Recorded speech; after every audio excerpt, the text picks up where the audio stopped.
14년 후에 내가 바나바와 함께 디도를 데리고 다시 예루살렘에 올라갔더니 계시를 따라 올라가 내가 이방 가운데서 전파하는 복음을 그들에게 제시하되 유력한 자들에게 사사로이 한 것은 내가 다름질하는 것이나 다름질한 것이 헛되지 않게 하려 함이라. 그러나 나와 함께 있는 헬라인 디도까지도 억지로 할례를 받게 하지 아니하였으니 이는 가만히 들어온 거짓 형제들 때문이라.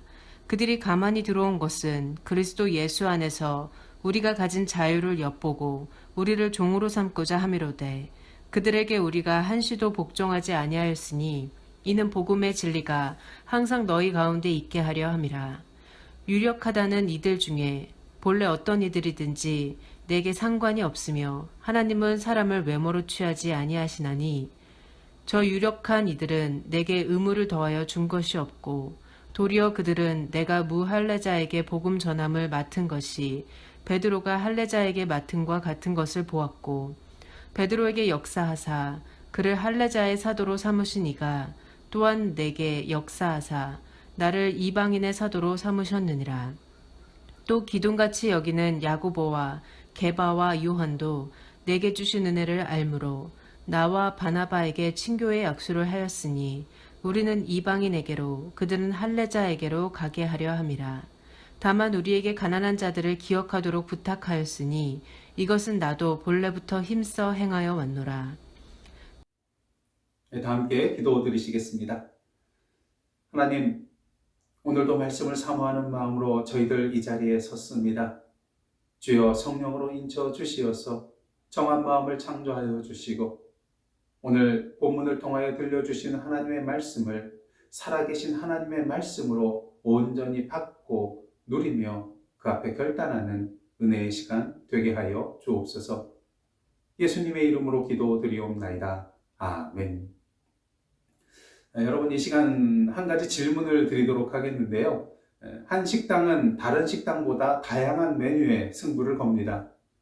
또 한 식당은 다른 식당보다 빠른 배달에 승부를 겁니다. 또 마지막으로 한 식당은 다른 식당보다 싼 값에 승부를 겁니다. 여러분, 이 세 식당 중에 어느 식당이 성공을 하겠습니까? 예, 정답은 맛있는 식당이 성공하게 됩니다. 무엇을 말하나요? 식당의 본질은 음식의 맛이라는 것입니다. 아무리 다른 식당보다 메뉴가 많다 할지라도, 다른 식당보다 배달이 빠르다 할지라도, 또 다른 식당보다 값이 싸다 할지라도 일단 그 음식에 맛이 없으면 아무도 그 식당을 찾아가지를 않겠죠. 본질에는 집중하되 비본질에는 자유하라는 그런 말이 있습니다. 하지만 오늘 세상을 보면 어떻습니까? 본질에 대하여는 자유하되 비본질에 대하여 집중하는 그런 세상이 되고 말았습니다. 본질에 대하여는 가볍게 여기지만 비본질에 대하여는 목숨 걸고 붙잡으려고 하는 그런 모습들을 보게 되죠. 우리의 신앙생활도 마찬가지입니다. 신앙의 본질에 대해서는 집중하지 않으면서 교회 커튼 색깔이 무슨 색깔이 되어야 하느냐를 놓고 서로 언성을 높이며 싸우는 것을 보게 되는 것입니다. 여러분은 어떠신가요? 본질에 집중하고 계신가요? 아니면 비본질에 대하여 집중하고 계신가요? 그렇다면 우리가 본질과 비본질, 이것을 어떻게 하면 잘 구별할 수 있게 되겠습니까? 가장 중요한 것은 무엇보다 본질을 제대로 알아야 한다는 것이죠.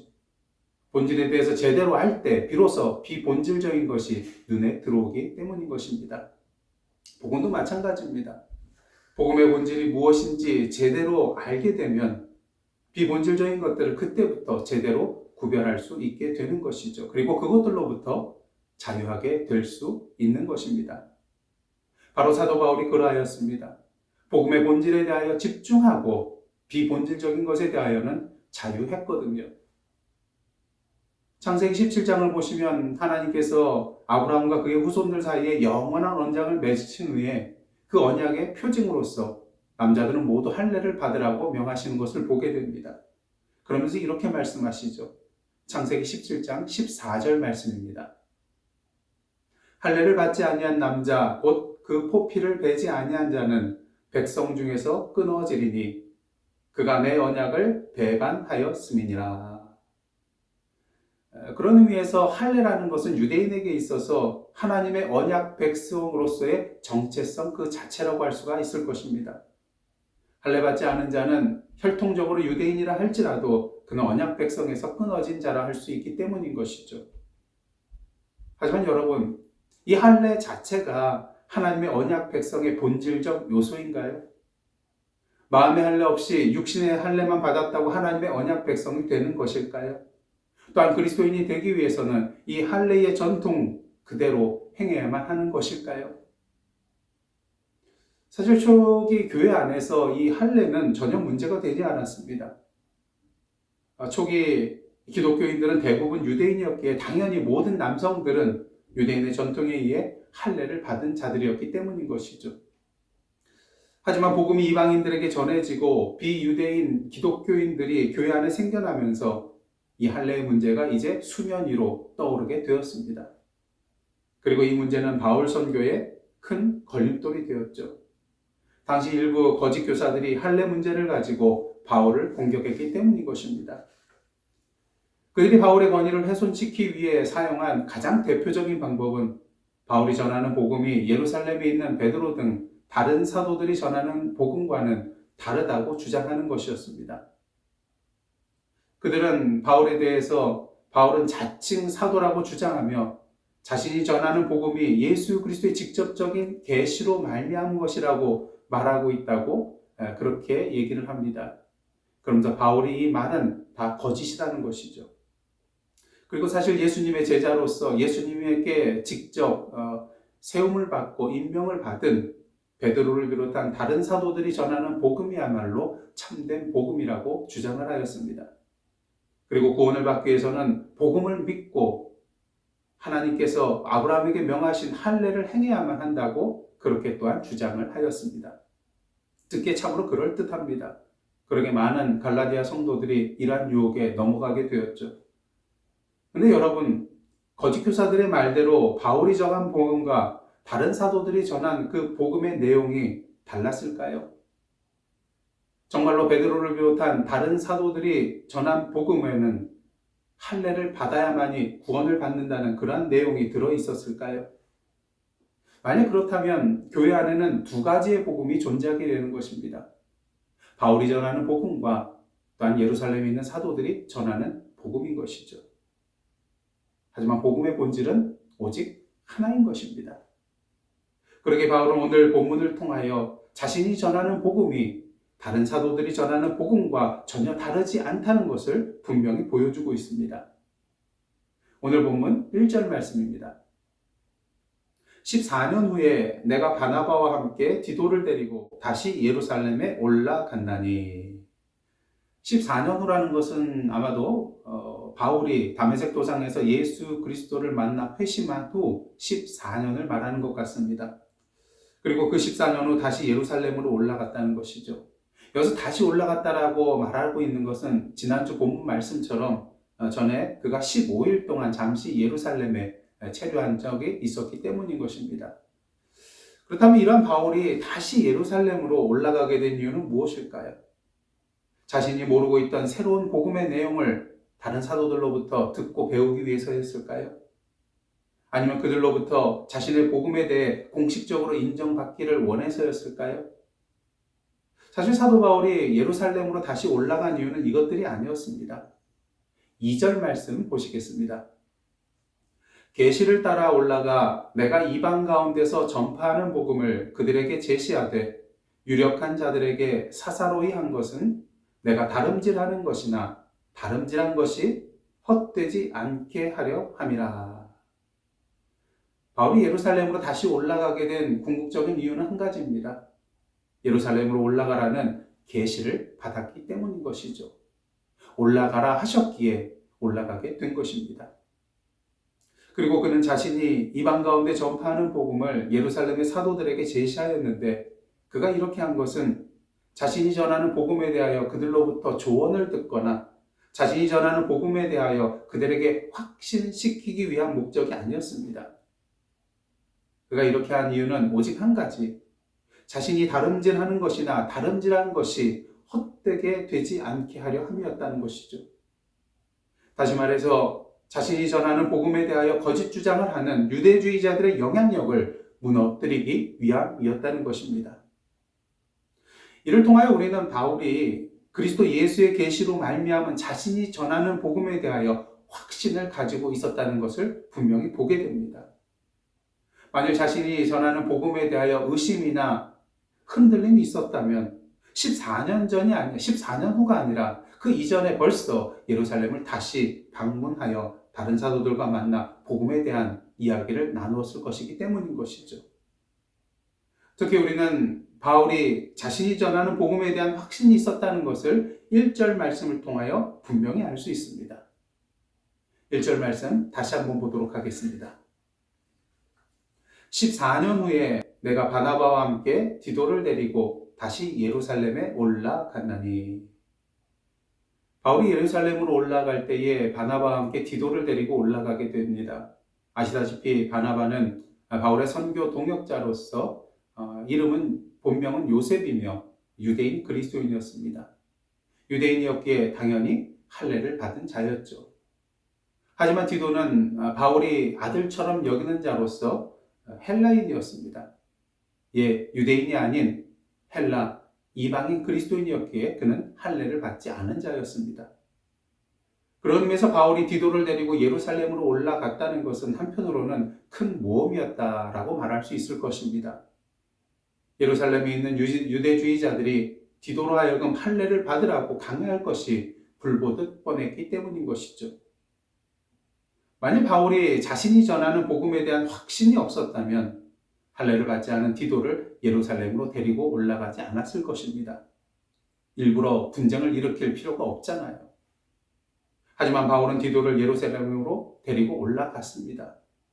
할례를 받지 않은 이방인이라 할지라도 오직 예수 그리스도만 믿으면 다른 유대 그리스도인과 똑같이 구원받고 하나님의 자녀가 되는 은혜를 누릴 수 있다는 복음에 대한 확신이 있었기 때문인 것이죠. 그렇다면 바울이 이렇게 디도를 데리고 예루살렘으로 올라갔을 때 어떠한 일이 벌어졌을까요? 3절 말씀입니다. 그러나 나와 함께 있는 헬라인 디도까지도 억지로 할례를 받게 하지 아니하였으니. 바울이 이렇게 말한 것을 볼 때에 디도에 대하여 누군가 할례를 받으라고 강요했던 것 같습니다. 그들은 어떤 사람들이었을까요? 4절 말씀입니다. 이는 가만히 들어온 거짓 형제들 때문이라.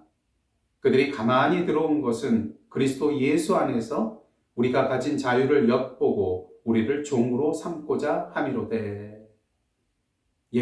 형제는 형제인데 거짓 형제입니다. 그리스도인은 그리스도인인데 거짓 그리스도인이라는 것이죠. 스스로 그리스도인이라고 여기고는 있지만 사실은 유대주의에 빠져있는 자들이었기 때문인 것입니다. 그렇다면 그들의 특징은 무엇입니까? 바울의 표현에 의하면 그들은 가만히 들어온 자들입니다. 은밀하게 들어왔다는 것이죠. 중요한 것은 그들이 이렇게 들어온 목적이 있는데 바로 예수 안에서 성도들이 가진 자유를 엿보고 성도들을 종으로 삼고자 했다는 것입니다. 사도행전 15장 1절을 보시기를 바랍니다. 어떤 사람들이 유대로부터 내려와서 형제들을 가르치되 너희가 모세의 법대로 할례를 받지 아니하면 능히 구원을 받지 못하리라 하니. 우리 그리스도인은 율법의 완성이신 예수 그리스도 안에서 믿음으로 말미암아 율법으로부터 자유함을 누리게 된 자들입니다. 하지만 유대주의자들은 여전히 율법을 행함으로 특히 할례를 받아야만이 구원을 받을 수 있다고 주장하여 당시 그리스도인들을 율법으로 속박하려고 하였습니다. 율법의 종이 되게 하려 하였다는 것이죠. 사실 바울에게 있어서 할례 자체는 신앙생활에 있어서 행해도 되고 행하지 않아도 되는 비본질적인 요소였습니다.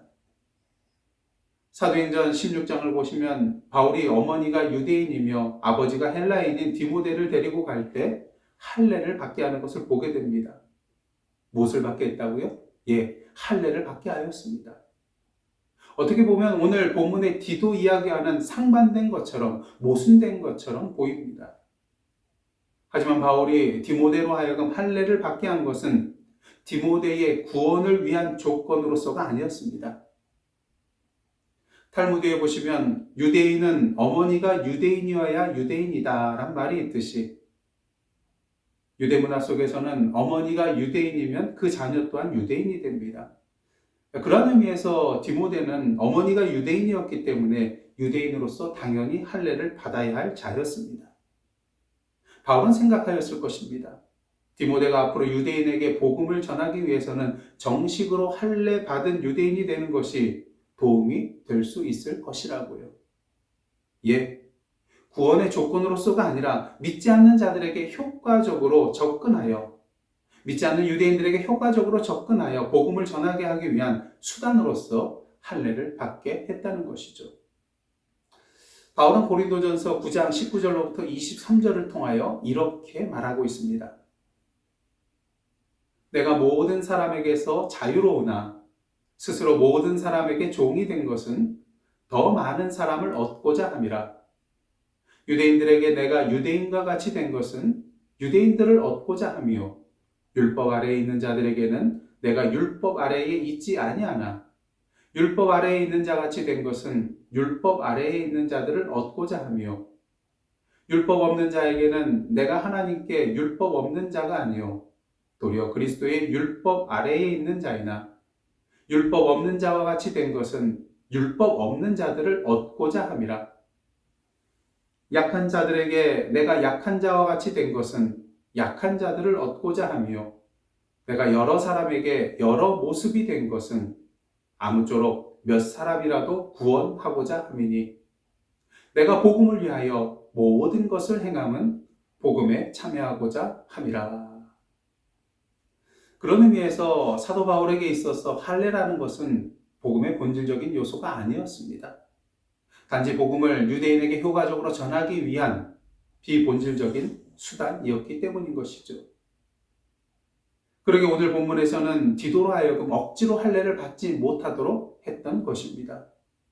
디모데의 경우와는 달리 구원을 받기 위한 조건으로서 할례를 행해야 한다는 것은 복음의 본질을 위태롭게 만드는 일이었기 때문인 것이죠. 누군가 이렇게 말할 수는 있을 것입니다. 거기에 할례 하나 첨가한다고 해서 뭐 크게 달라질 것이 있습니까? 하지만 여러분, 이단이 위험한 이유가 무엇이겠습니까? 그들도 똑같은 성경을 보고요. 똑같이 예수 그리스도를 믿고 똑같이 그리스도인이라고 말합니다. 하지만 뭔가 조금 다릅니다. 그리고 그 조금 달라 보이는 것 때문에 이단, 다르리 자, 뜻단 자, 예, 끝이 그 결과가 달라지게 되는 것이죠. 특히 이단과 사이비를 보시면 복음의 진리와는 상관없는 내용을 가지고 사람들을 속박하는 것을 보게 됩니다. 대표적인 것이 신천지의 12지파 14만 4천 명입니다. 12지파 14만 4천 명 안에 들어와야만이 구원을 받는다는 것이죠. 그리고 이 14만 4천 명 안에 들어가기 위해서는 12지파 입맞음 확인 시험을 쳐서 90점 이상을 받아야만 한다고 합니다. 예수께서 말씀하셨습니다. 요한복음 3장 16절입니다. 하나님이 세상을 이처럼 사랑하사 독생자를 주셨으니 이는 그를 믿는 자마다 멸망하지 않고 영생을 얻게 하려 하심이라. 14만 4천 명만이 아니라 필기시험에 90점 이상 받은 자들만 아니라 예수 그리스도를 믿는 자는 누구든지 구원을 얻게 된다는 말씀인 것이죠. 바울은 구원을 받기 위하여 할례를 행해야 한다는 그 거짓 교사들, 거짓 형제들의 요구를 결코 받아들일 수 없었습니다. 그것이 복음의 본질이 아니었기 때문인 것이죠. 5절 말씀입니다. 그들에게 우리가 한시도 복종하지 아니하였으니 이는 복음의 진리가 항상 너희 가운데 있게 하려 함이라. 그렇습니다. 바울이 거짓 형제들의 요구를 받아들일 수 없었던 이유는 오직 한 가지. 그 복음의 진리, 복음의 본질을 보존하고 지키기 위해서였다는 것이죠. 그러게 바울은 이 복음의 진리를 지키기 위하여 자신이 전하는 복음과 예루살렘에 있는 베드로 및 여러 사도들이 전하는 복음이 서로 다른 복음이 아닌 동일한 복음이라는 것을 보여주고 있습니다. 6절 말씀입니다. 유력하다는 이들 중에 본래 어떤 이들이든지 내게 상관이 없으며 하나님은 사람을 외모로 취하지 아니하시나니 저 유력한 이들은 내게 의무를 더하여 준 것이 없고, 내게 의무를 더하여 준 것이 없다는 것은 바울의 복음이 무엇인가 부족하여 뭔가를 덧붙이거나 첨가해야 할 것이 아니었다는 것입니다. 바울의 복음과 예루살렘의 사도들의 복음이 서로 다르지 않은 동일한 복음이었다는 것이죠. 만일 사도 바울이 전하는 복음이 뭔가 부족하였다면, 거짓 형제들의 주장이 맞았다면 예루살렘의 사도들은 바울이 데리고 온 그 헬라인 디도에게 할례 받을 것을 요구하였을 것입니다. 하지만 그들은 이 바울의 복음 위에 아무것도 더하지 않았습니다. 디도에게 할례를 강요하지도 않았습니다. 할례가 복음의 본질적인 요소가 아니라 비본질적인 요소임을 분명히 그들도 알고 있었기 때문인 것이죠. 그리고 이어서 바울은 자신의 복음뿐만 아니라 자신의 사도적 권위에 대하여서도 분명히 하고 있습니다. 7절과 8절 말씀입니다. 도리어 그들은 내가 무할례자에게 복음을 전함을 맡은 것이 베드로가 할례자에게 맡은과 같은 것을 보았고, 베드로에게 역사하사 그를 할례자의 사도로 삼으시니가 또한 내게 역사하사 나를 이방인의 사도로 삼으셨느니라. 한마디로 예루살렘의 사도들도 인정했다는 것입니다. 바울이 무할례자에게 복음을 맡은 것과 같이 베드로가 할례자에게 복음을 맡음이 같은 것이라는 것을요. 바울도 동일한 복음을 맡은 동일한 사도라는 것이죠. 그렇게 바울은 9절을 통하여 이렇게 말합니다. 또 기둥같이 여기는 야고보와 게바와 요한도 내게 주신 은혜를 알므로 나와 바나바에게 친교의 악수를 하였으니 우리는 이방인에게로 그들은 할례자에게로 가게 하려 함이라.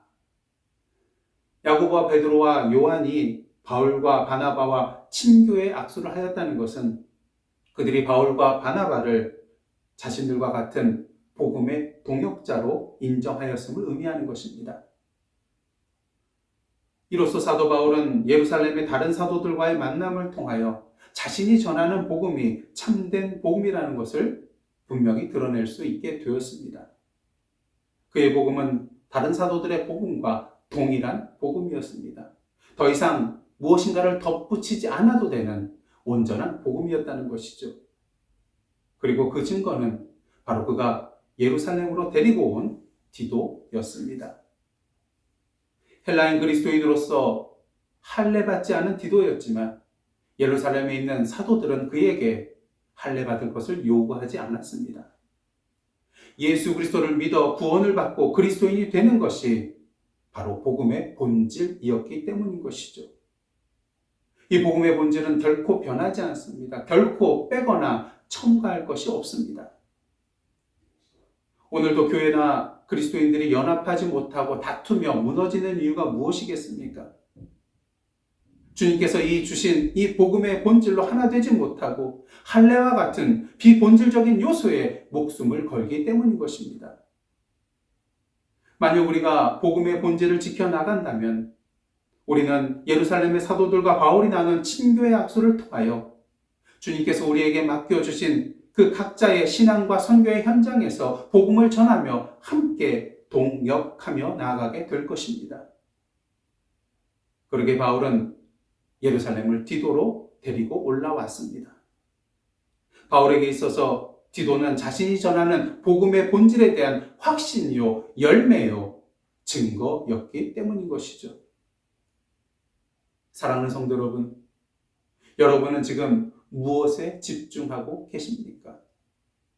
무엇에 대하여 자유하고 계십니까? 여러분이 가지고 있는 복음은 참된 복음입니까? 여러분이 가지고 있는 복음은 바울의 복음과 예루살렘의 다른 사도들의 복음과 동일한 복음입니까? 그렇다면 복음의 본질에 대하여 확신하고 있다는 증거인 여러분의 디도를 데리고 오시기 바랍니다. 기도하시겠습니다. 하나님, 오늘도 복음의 본질에 집중하고 그 복음 안에서 비본질적인 것에 대하여 자유하는 자 되게 하여 주옵소서. 오늘도 사도 바울과 같이 그 복음의 본질을 굳게 지켜내며 우리의 삶 가운데 오늘의 디도를 데려옴으로써 우리의 복음을 세상에 확증하는 저희들의 복된 삶 되게 하여 주옵소서. 예수님의 이름으로 기도드리옵나이다. 아멘.